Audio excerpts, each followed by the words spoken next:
Good morning my dear.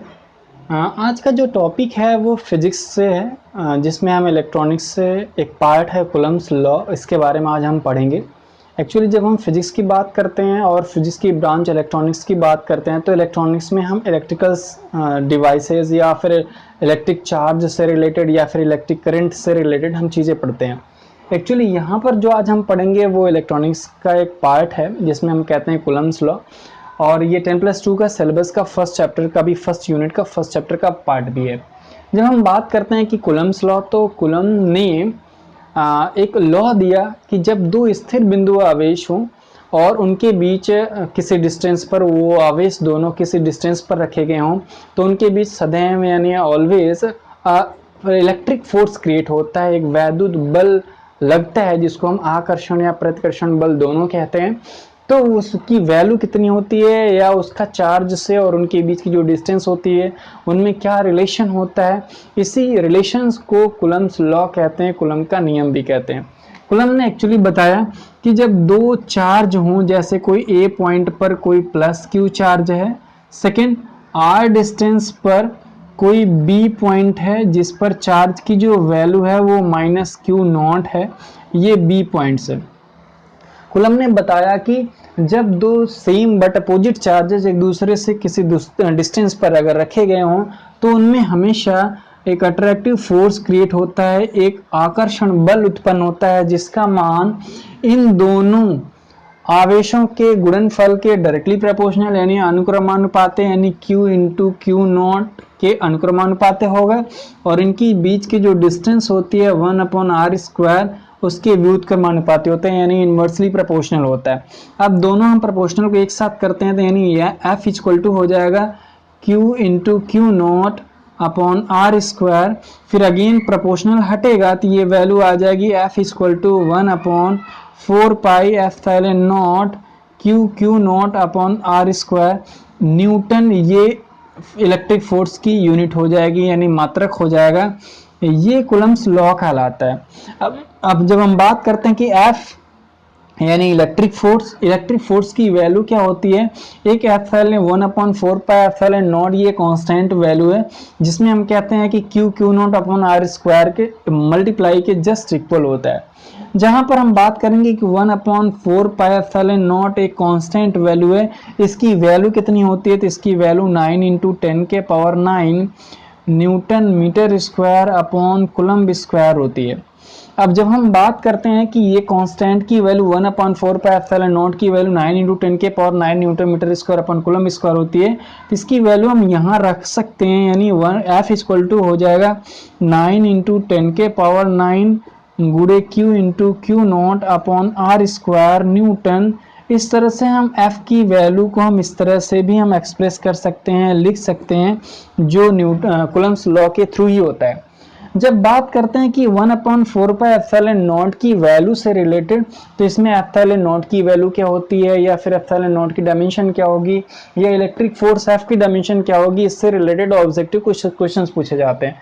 For example अगर हम आपको बात करें कि F की डायमेंशन क्या होगी यानी फोर्स की डायमेंशन क्या होगी, फोर्स की वीमा क्या होगी, अगर हम बात करें तो हम डायमेंशन की हिंदी वीमा बोलते हैं। अगर हम फोर्स की वीमा बात करें तो कोई भी फोर्स हो, चाहे इलेक्ट्रिक फोर्स हो, चाहे मैकेनिकल फोर्स हो, चाहे नॉर्मल फोर्स हो, एक्सटर्नल फोर्स हो, कोई भी फोर्स हो, उसकी जो डायमेंशन होगी वो mLT⁻² ही होगी। सेकेंड पॉइंट अगर हम बात करें कि F की जो यूनिट होगी वो न्यूटन ही होगी, या न्यूटन के बजाय F की जो यूनिट होती है वो किलोग्राम मीटर पर सेकंड स्क्वायर भी होती है, जिसको हम MKS सिस्टम में इसकी यूनिट कहते हैं। या अगर हम बात करें ग्राम सेंटीमीटर पर सेकंड स्क्वायर, जिसको हम CGS सिस्टम में बात करते हैं कि CGS सिस्टम में ये फोर्स की यूनिट होती है, MKS सिस्टम में किलोग्राम मीटर पर सेकंड स्क्वायर इसकी यूनिट होती है, और एक्चुअली SI सिस्टम में अगर हम बात करें तो फोर्स की जो यूनिट होगी वो न्यूटन होगी, डाइन भी होती है। ये 3-4 यूनिट होती हैं जो हम फोर्स की यूनिट जानते हैं। अब हम बात करते हैं 1/4πε0 की जो वैल्यू होती है में ε0 की डायमेंशन क्या होगी, ε0 की यूनिट क्या होगी, ε0 की वैल्यू क्या होगी, एक एक करके हम देखते हैं।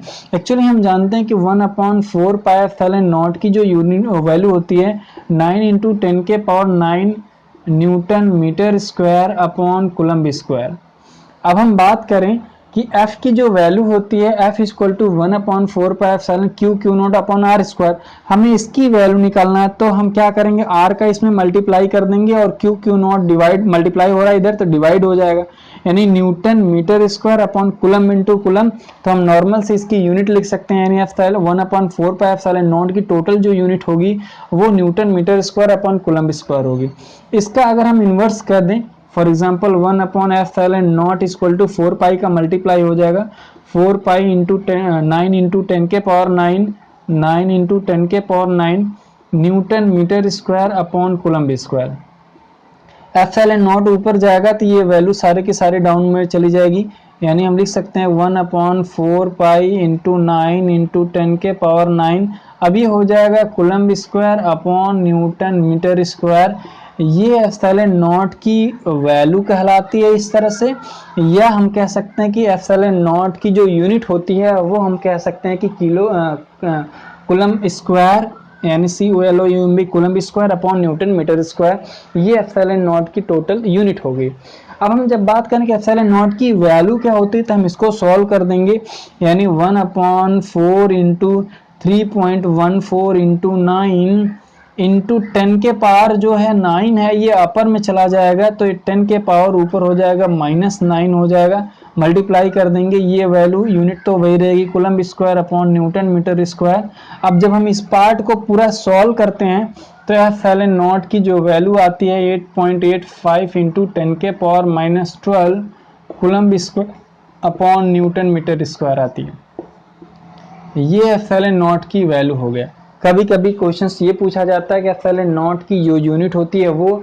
अब दूसरा पॉइंट आया कि एप्सिलॉन नॉट की वैल्यू क्या होती है, तो 8.85 इंटू 10 के power -12 coulomb square upon newton metre square.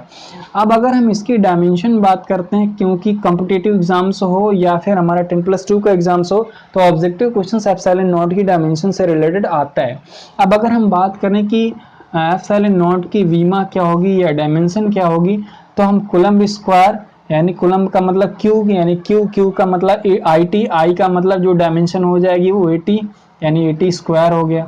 Newton का अभी हम जस्ट लिखे मीटर, किलोग्राम मीटर पर सेकंड स्क्वायर, यानी MLT पावर -2 हो गया।